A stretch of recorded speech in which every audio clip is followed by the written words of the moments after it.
सनातन जी राजपद को छोड़ करके झारखंड के रास्ते से जहां काटे ऐसे मार्गों से कि कहीं किसी को पता न चले, पर उत्साह है श्री कृष्ण मिलन का, तो ना कांटा गड़ रहा है न पत्थर कंकड़ कुछ लग रहा है, बस बार बार रुदन करते हा कृष्ण चैतन्य, हा गौरांग महाप्रभु कैसे मिलोगे।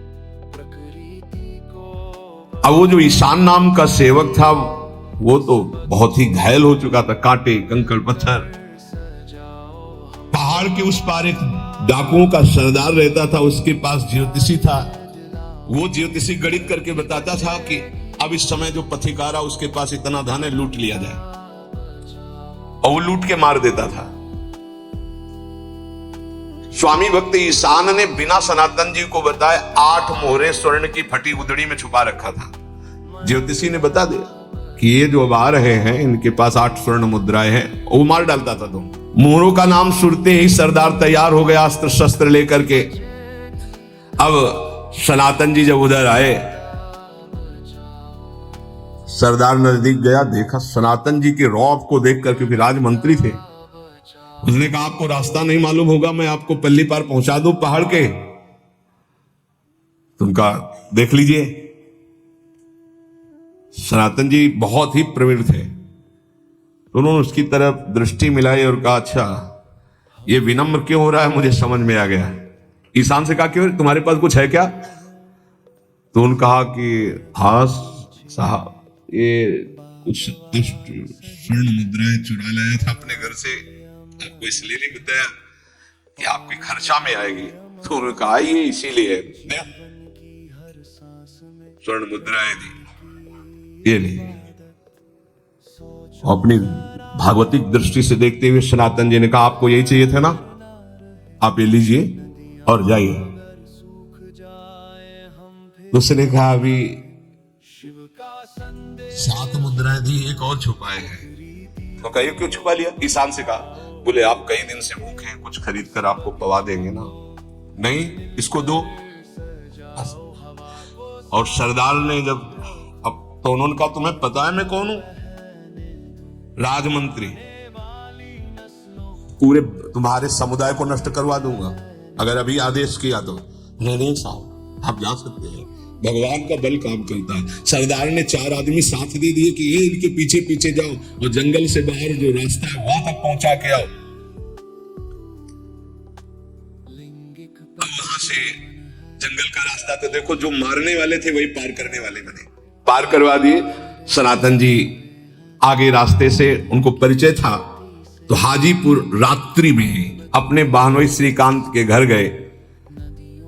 ऐसे फटे पुराने कपड़े, पैरों की ये हालत, खाना पीना कुछ नहीं, क्या भगवत मार्ग के पथिकों का जीवन हो। श्रीकांत जी ने देखा इतना कष्ट, उन्होंने कहा मैं रुकूंगा नहीं, केवल आपको मिला क्योंकि पास ही थे, तो उनका थोड़ा द्रव्य ले लीजिए, आपकी यात्रा में काम आएगा। तो उनका द्रव्य तो नहीं ले सकते। उन्होंने कहा कि हम आपको राज रूप में देखा है, इस रूप में मैं बर्दाश्त करेगा। एक घुटानी कंबल उस समय 300 रुपए का मिलता था उस समय, उनका ये कंबल ले लो। बहुत कहने पर उन्होंने, पर वेश फकीरों का है, वो जो राज दरबार में मुसलमान वेश में रहते तो वही वेश है, ऊपर से भूटानी कंबल। जब कभी रास्ते में भूख लगती तो रोटी मांग लेते।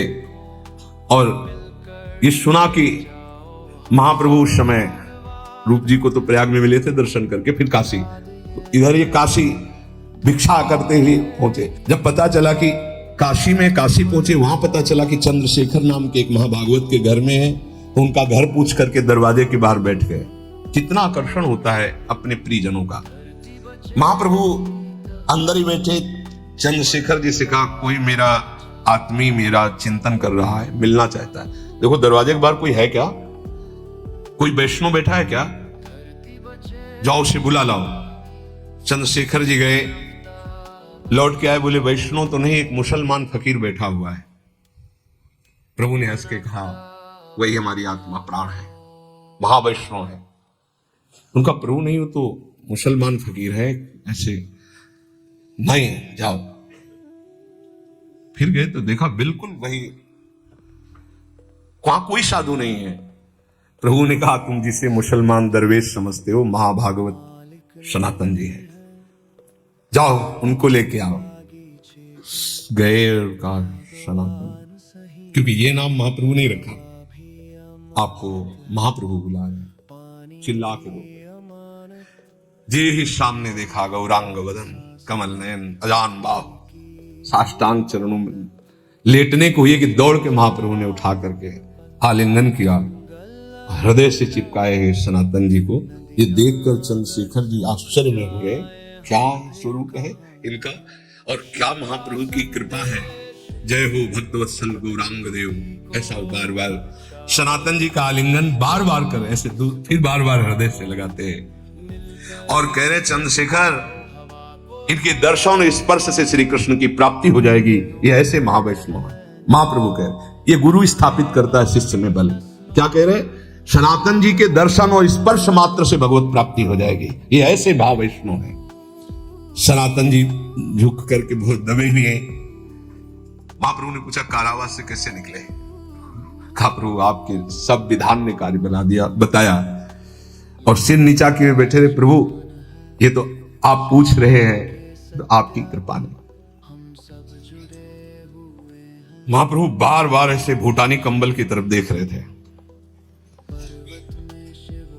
मानो चुभ रहा था महाप्रभु को, इतने बड़े त्याग में कलंक कैसा। शरणापन्न भक्त को वैराग्य की कसौटी पर कसा जाता है। जितना वैराग्य होगा उतने जोर का श्री कृष्ण अनुराग प्रकट होगा। महाप्रभु अनुराग की मूर्ति है और बिना वैराग्य के अनुराग टिकता नहीं है। सचमुच जितने बड़े भोगी थे पहले, उतने ही बड़े वैरागी ये दोनों महापुरुष बने। सनातन जी बार बार प्रभु की तरफ देख रहे हैं कि प्रभु देख क्या रहे हैं मेरी तरफ। भूटानी कंबल को तो नहीं प्रभु देख रहे हैं। बोले प्रभु बस अभी गया अभी आया।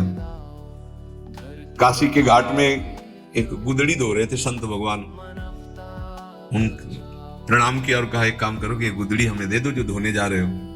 बोले इसको क्या करोगे? तो बोले भूटानी कंबल ले लो बदले में। बोले दे दो कंबल का।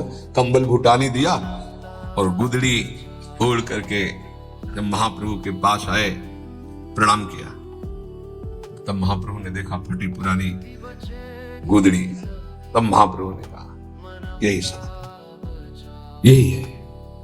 वैरागी पुरुष को वैराग्य प्रधान जीवन रखना चाहिए। चलो इनका मुंडन करवाओ जो वेशभूषा थी, और इनको वैष्णव तिलक लगाओ और गंगा स्नान करके आज से तुम्हारा जीवन वैराग्यमय जीवन, आजीवन वैराग्य।